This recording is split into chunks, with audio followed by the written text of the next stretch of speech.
ఖమ్మం జిల్లా కూసుమంచి మండలంలో మంత్రి పొంగులేటి శ్రీనివాసరెడ్డి పర్యటించారు. ఈ సందర్భంగా పాలేరు జలాశయంలో రాష్ట్ర ప్రభుత్వం అందించే ఉచిత చేప పిల్లలని ఆయన విడుదల చేశారు. ఈ సందర్భంగా ఆయన మాట్లాడుతూ ఇందిరమ్మ రాజ్యంలో కుల వృత్తిని ప్రోత్సహించే వాటిలో భాగంగా మత్స్యకారులకి ఉచిత చేప పిల్లలని పంపిణీ చేస్తుందని తెలిపారు.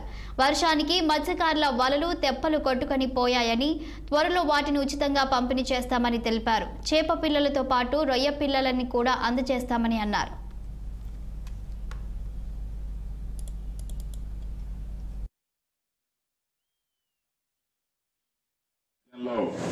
చేప పిల్లలు వదలటం జరుగుతుంది.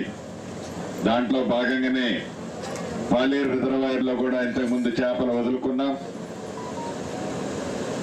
కెపాసిటీకి తగ్గట్టు ఇంకా ఒక 4-5 లక్షల చేప పిల్లలు ఎక్కువ వదలాలని స్థానిక నా మత్స్యకారు సోదరులు అడగటం జరిగింది.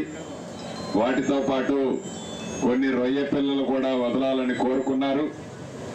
తప్పకుండా ఫుల్ కెపాసిటీతో చేప పిల్లలు, అదే రకంగా గతంలో ఎన్నైతే రొయ్యలు వదిలారో ఆ రొయ్యలను కూడా వదిలించే కార్యక్రమాన్ని కొద్ది రోజుల్లోనే మీకు చేపడతానని ఈ వేదిక ద్వారా తెలియజేస్తున్నాను.